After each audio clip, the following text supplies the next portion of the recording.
இன்னைக்கு நம்ம பைத்தானோட கண்டினியூஷன் தான் பார்க்க போகிறோம். பைத்தானில் இன்னைக்கு பார்க்க போகிற டாபிக் வந்து ரொம்ப முக்கியமானது. இஃப் ஸ்டேட்மெண்ட் அதை பற்றி பார்க்க போகிறோம். ஒரு ஸ்டேட்மெண்ட்டை கண்டிஷனோட செக் பண்ணிவிட்டு அந்த கண்டிஷன் ட்ரூவாக இருந்தால் அதுக்கு கீழே இருக்கிற ஸ்டேட்மெண்ட்டை நம்ம எக்ஸிக்யூட் பண்ணுவோம். ஃபால்ஸாக இருந்தால் இன்னொரு ஸ்டேட்மெண்ட் எக்ஸிக்யூட் பண்ணுறது.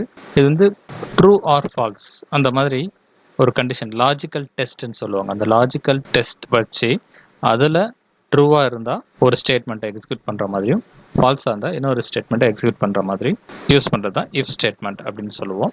ஓகே, இஃப்லேயே வந்து பார்த்தீங்கன்னா சிம்பிள் இஃப், அதுக்கப்புறம் இஃப் எல்ஸ், எலிஃப் அப்படின்னு சொல்லிட்டு நம்மளுக்கு இஃப் ஸ்டேட்மெண்ட்ஸ் இருக்குது.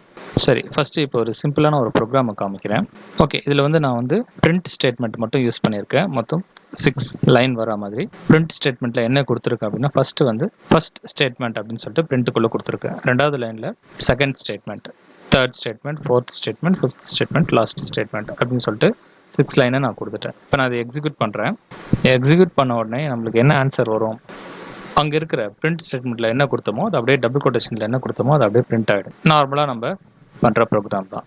இப்போ வந்து ஒரு கண்டிஷனோட நம்ம கொடுக்க போகிறோம் அப்படின்னு வச்சுக்கலாம். எப்படின்னா, இங்கே இருக்கிற ஃபோர்த் ஸ்டேட்மெண்ட் மட்டும் நம்மளுக்கு வர வேணாம், ஃபோர்த் ஸ்டேட்மெண்ட் மட்டும் வேணாம், எக்ஸிக்யூட் பண்ண வேணாம் அப்படின்னா, ப்ரோக்ராமிங் லாங்குவேஜை பொறுத்த வரைக்கும் எக்ஸிக்யூட் ஆகிறது வந்து ஸ்டெப் பை ஸ்டெப், அதாவது ஒவ்வொரு ஸ்டேட்மெண்ட்டாக தான் எக்ஸிக்யூட் ஆகும். ஃபஸ்ட்டு இந்த ஸ்டேட்மெண்ட் எக்ஸிக்யூட் ஆகும், அடுத்தது இது அப்படின்னு சொல்லிட்டு ஒவ்வொரு லைனாக எக்ஸிக்யூட் ஆகிட்டே இருக்கும். இப்போ ஃபோர்த் ஸ்டேட்மெண்ட் வேணாம் அப்படின்னா கமெண்ட் லைனில் நம்ம கொடுக்கலாம். கமெண்ட் லைனில் கொடுத்துட்டோம் அப்படின்னா அந்த ஃபோர்த் ஸ்டேட்மெண்ட் வராது. இப்போ நான் வந்து சேவ் பண்ணுறேன். கமெண்ட் லைனுக்கு ஒன்றும் இல்லை, முன்னாடி வந்து ஆஷ் கொடுக்கணும். சேவ் பண்ணிவிட்டு எக்ஸிக்யூட் பண்ணுறேன். பாருங்கள், அவுட்புட்டில் வந்து ஃபோர்த் ஸ்டேட்மெண்ட் அப்படின்ற லைன் வந்து நம்மளுக்கு டிஸ்பிளே ஆகலை, அது எக்ஸிக்யூட் ஆகலை. ஏன்னா அதை வந்து கமெண்ட் லைனில் கொடுத்துட்டேன். சரி, இப்போ வந்து கமெண்ட் லைனில் கொடுத்தனா அது எக்ஸிக்யூட்டே ஆகாது. ஓகே, ஆனால் இப்போ நான் என்ன சொல்கிறேன் அப்படின்னா, இந்த ஃபோர்த் ஸ்டேட்மெண்ட், அதாவது ஃபோர்த் லைன் வந்து ப்ரோக்ராமில் இருக்கணும். ஆனால் குறிப்பிட்ட நேரத்தில் மட்டும்தான் அது எக்ஸிக்யூட் ஆகணும், மற்ற டைமில் அது எக்ஸிக்யூட் ஆகக்கூடாது அப்படின்னு நம்ம டிசைட் பண்ணுறோம் அப்படின்னா, அப்போ அதுக்கு முன்னாடி ஒரு கண்டிஷனை நம்ம கொடுக்க போகிறோம். கண்டிஷனை கொடுத்து தான் எக்ஸிக்யூட் பண்ண போகிறோம். இப்போ கண்டிஷன் அப்படின்னா இந்த இடத்துல தான் இஃப் அப்படின்ற ஸ்டேட்மெண்ட் எக்ஸிக்யூட் ஆகுது. இஃபோட சின்டாக்ஸ் பார்த்துக்குங்க. இஃப் பக்கத்தில் வந்து கண்டிஷன் வந்து ப்ராக்கெட்லேயும் கொடுக்கலாம், ப்ராக்கெட் இல்லாமலேயும் கொடுக்கலாம். லாஸ்ட்டாக வந்து கோலன் வரும். அதுக்கப்புறம் கீழே வந்து இஃபோட ஸ்டேட்மெண்ட், அந்த கண்டிஷன் ட்ரூவாக இருந்தால் அது கீழே இருக்கிற ஸ்டேட்மெண்ட் எக்ஸிக்யூட் ஆகும். ஓகே, இப்போ இந்த இடத்துல வந்து இஃப் அப்படின்னு சொல்லிட்டு கொடுக்குறேன். இஃப் ப்ராக்கெட் ஓப்பன் பண்ணாலும் பண்ணலாம், இல்லைனா விட்டலாம். ஓகே, ஒரு கண்டிஷனை நான் கொடுக்க போகிறேன். கண்டிஷன் கொடுக்க போகிறேன் அப்படின்னா ஏதாவது ஒரு வேரியபிளை கூட நான் செக் பண்ணுறேன். ஏ ஈக்குவல் டு 4 கோலன். ஓகே, இது போல் கொடுத்துருக்கேன். இஃப் ஏ ஈக்குவல் டு நம்ம கண்டிஷனில் நம்ம செக் பண்ணும்பொழுது ஈக்குவல் டு வந்து டபுள் ஈக்குவல் டு கொடுக்கணும். ஒரு ஈக்குவல் டு கொடுத்தா அது அசைன்மெண்ட் ஆப்ரேட்டர். ஆனால் நம்ம இந்த இடத்துல கண்டிஷன் செக் பண்ணுறதுனால டபுள் ஈக்குவல் டு கொடுக்கணும். ஏ ஈக்குவல் டு 4 கோலன். இப்போ என்ன பண்ணியிருக்கேன், இந்த பிரிண்ட்டை மட்டும், அந்த ஃபோர்த் ஸ்டேட்மெண்ட் இருக்குல்ல, அதை மட்டும் கொஞ்சம் உள்ள தள்ளி எடுத்துகிட்டு வந்திருக்கேன். இப்போ ஏ அப்படின்னா என்ன அப்படின்றது ப்ரோக்ராமில் நம்ம இன்ஃபார்ம் பண்ணி ஆகணும். ஏ அப்படின்றது ஒரு இன்டீஜர் அப்படின்னு வச்சுக்கலாம். ஏ ஈக்குவல் டு இந்த இடத்துல நான் வந்து 4 அப்படின்னு கொடுக்குறேன். ஃபர்ஸ்ட் இடத்துல இந்த லைன் எக்ஸிக்யூட் ஆகும். என்னென்னா ஏவோட வேல்யூ 4, ஒரு இன்டீஜர் வேல்யூ வந்து ஸ்டோர் ஆகும். ஓகே, அடுத்தது இந்த லைன் ஒரு எக்ஸிக்யூட் ஆகும், ஃபர்ஸ்ட் ஸ்டேட்மெண்ட். அதுக்கப்புறம் செகண்ட் ஸ்டேட்மெண்ட் எக்ஸிக்யூட் ஆகும். அதுக்கப்புறம் தேர்ட் ஸ்டேட்மெண்ட் எக்ஸிக்யூட் ஆகும். இப்போ இந்த இடத்துல கண்டிஷன் செக் பண்ணோம். இஃப் ஏ ஈக்குவல் டு 4, ஏவோட வேல்யூ 4ஆக இருக்கா அப்படின்னு சொல்லிட்டு செக் பண்ணோம். இருந்துச்சுன்னா இங்கே கீழே இருக்கிற பிரிண்ட் ஸ்டேட்மெண்ட் எக்ஸிக்யூட் ஆகும், ஃபோர்த் ஸ்டேட்மெண்ட் அப்படின்ற வேல்யூ எக்ஸிக்யூட் ஆகும். அதுக்கப்புறம் இந்த ரெண்டு ஸ்டேட்மெண்ட் எக்ஸிக்யூட் ஆகும். இந்த இடத்துல இஃப்ல ஜஸ்ட் ஒரே ஒரு கொஸ்டின் மட்டும்தான். If A equal to 4, A equal to 4ஆக இருந்துச்சுன்னா அதை பிரிண்ட் பண்ணு. எதை பிரிண்ட் பண்ணனா கீழே இருக்கிறத பிரிண்ட் பண்ணு, அவ்வளோதான். இல்லைன்னா என்ன பண்ணுறது அப்படின்ற ஒரு ஆப்ஷன் இங்கே இல்லை. ஜஸ்ட் கண்டிஷன் ட்ரூவாக இருந்துச்சுன்னா இங்கே இருக்கிற ஸ்டேட்மெண்ட் எக்ஸிக்யூட் ஆகும். கண்டிஷன் ஃபால்ஸாக இருந்துச்சுன்னா இது எக்ஸிக்யூட் ஆகாது, அவ்வளோதான். இது கீழே இருக்கிறதுலாம் எக்ஸிக்யூட் ஆகிட்டே தான் வரும். ஓகே, இப்போ நான் சேவ் பண்ணுறேன், ரன் பண்ணுறேன். இங்கே பாருங்கள், ஃபர்ஸ்ட் ஸ்டேட்மெண்ட் எக்ஸிக்யூட் ஆகிருக்கு, செகண்ட் ஸ்டேட்மெண்ட் எக்ஸிக்யூட் ஆகிருக்கு, தேர்ட் ஸ்டேட்மெண்ட் எக்ஸிக்யூட் ஆகிருக்கு, ஃபோர்த் ஸ்டேட்மெண்ட் எக்ஸிக்யூட் ஆகிருக்கு. எல்லாமே எக்ஸிக்யூட் ஆகிடுச்சு.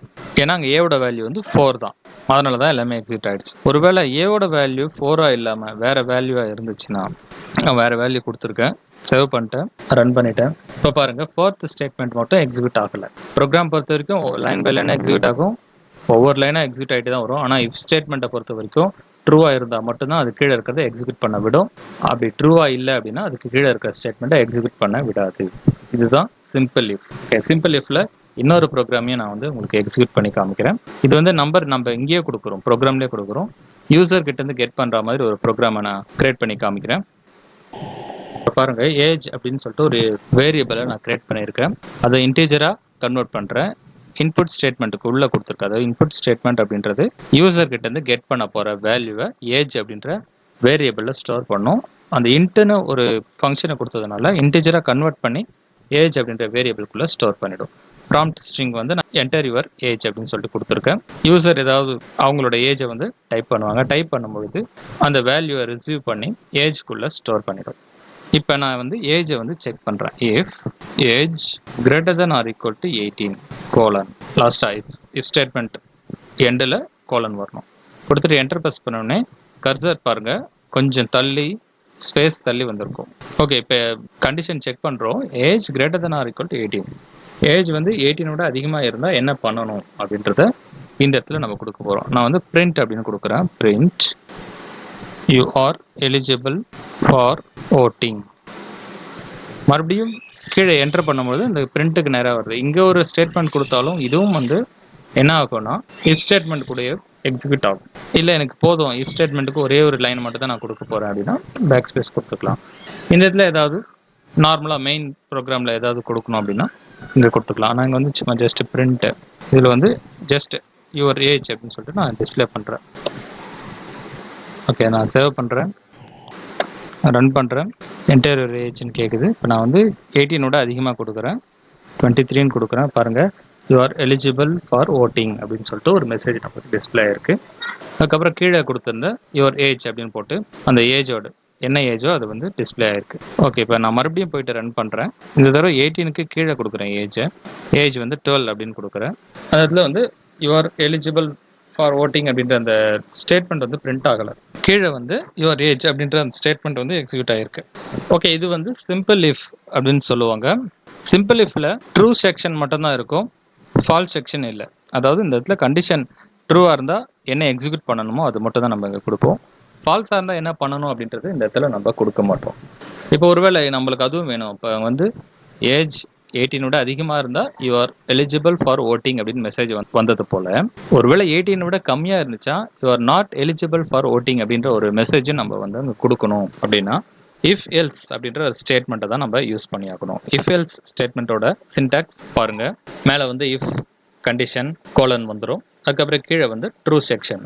இஃப் கண்டிஷன் ட்ரூவாக இருந்தால் அதுக்கு கீழே இருக்கிறது ட்ரூ செக்ஷன் அப்படின்னு சொல்லுவோம். அங்கே நம்ம என்ன கொடுக்குறோமோ அது எக்ஸிக்யூட் ஆகும். அதே போல் எல்ஸில் கண்டிஷன் ஃபால்ஸாக இருந்தால் எல்ஸுக்கு கீழே இருக்கிறது எக்ஸிக்யூட் ஆகும். ஓகே, இந்த இஃப் கீழே சரி எல்ஸு கீழே சரி பிரிண்ட் ஸ்டேட்மெண்ட் மட்டும் தான் கொடுக்கணுமா அப்படின்னு அர்த்தம் இல்லை. என்ன ஸ்டேட்மெண்ட் வேணால் கொடுக்கலாம். ஏதாவது கேல்குலேஷன் யூஸ் பண்ணலாம். அப்படி இல்லைன்னா நம்ம என்னென்ன ஸ்டேட்மெண்ட் படித்தோமோ எல்லா ஸ்டேட்மெண்ட்டும் அந்த இடத்துல யூஸ் பண்ணலாம். இன்புட் ஸ்டேட்மெண்ட் யூஸ் பண்ணலாம். பிரிண்ட் ஸ்டேட்மெண்ட்டை எத்தனை பிரிண்ட் வேணால் யூஸ் பண்ணிக்கலாம். எது வேணால் நம்ம அந்த இடத்துல யூஸ் பண்ணலாம். இப்போ வந்து நான் எல்ஸ் உள்ள ஸ்டேட்மெண்ட்டை எக்ஸிக்யூட் பண்ணி காமிக்கிறேன். இதே ப்ரோக்ராமில் இங்கே பாருங்கள், கீழே எல்ஸ் அப்படின்னு கொடுத்துட்றேன். Colon print. ஓகே, இது போல் நான் கொடுத்துட்டேன். இஃப்ல age greater than or equal to 18, அதாவது ஏஜ் அப்படின்ற வேரியபிளில் இருக்கிற வேல்யூ 18 அதிகமாக இருந்துச்சுன்னா கீழே இருக்கிற ஸ்டேட்மெண்ட் எக்ஸிக்யூட் ஆகும். இஃப்க்கு கீழே இருக்கிறது. இஃப்க்கு கீழே என்ன இருக்குன்னா you are eligible for voting அப்படின்ற மெசேஜ் வந்து டிஸ்பிளே ஆகும். ஒருவேளை அந்த கண்டிஷன் ஃபால்ஸாக இருந்தால் ஏஜ் அப்படின்ற வேரியபிள்குள்ளே இருக்கிற வேல்யூ 18 கம்மியாக இருக்குது அப்படின்னு அர்த்தம். அப்படி இருந்துச்சுன்னா எல்ஸ் கீழே என்ன இருக்கோ அது எக்ஸிக்யூட் ஆகும். அதாவது நம்ம 2 ஸ்டேட்மெண்ட் கொடுத்துருவோம், 2ல் ஏதாவது ஒரு ஸ்டேட்மெண்ட் தான் எக்ஸிக்யூட் ஆகும். ஓகே, நான் சேவ் பண்ணுறேன், ரன் பண்ணுறேன். ஓகே, ஏஜ் கொடுக்குறேன், 26ன்னு கொடுக்குறேன். பாருங்கள், you are eligible for voting. இப்போ போய் மறுபடியும் அந்த ப்ரோக்ராம் ஓப்பன் பண்ணிவிட்டு மறுபடியும் நான் எக்ஸிக்யூட் பண்ணுறேன். ரெண்டாவது எக்ஸிக்யூட் பண்ணும்போது ஏஜை வந்து நான் கம்மியாக கொடுக்குறேன், 14 கொடுக்குறேன். You are not eligible for voting. First சொன்ன சிம்பிள் இஃப்பும் சரி இஃப் எல்ஸும் சரி ரெண்டுமே கண்டிஷனோட செக் பண்ணுறது தான். சிம்பிள் இஃப்ல ட்ரூ செக்ஷன் மட்டும்தான் இருக்கும், ஃபால்ஸ் செக்ஷன் கிடையாது. இஃப் எல்ஸில் ட்ரூ செக்ஷனும் இருக்கும், ஃபால்ஸ் செக்ஷனும் இருக்கும். கண்டிஷன் ட்ரூவாக இருந்தால் என்ன பண்ணணுன்றதையும் நம்ம சொல்லலாம், கண்டிஷன் ஃபால்ஸாக இருந்தால் என்ன பண்ணணுன்றதையும் நம்ம சொல்லலாம். இந்த வீடியோ பிடிச்சிருந்தா லைக் பண்ணுங்கள், ஷேர் பண்ணுங்கள், கமெண்ட் பண்ணுங்கள். மறக்காமல் என்னோட சேனலை சப்ஸ்கிரைப் பண்ணுங்கள். நோட்டிஃபிகேஷன் ஐக்கானையும் கிளிக் பண்ணுங்கள்.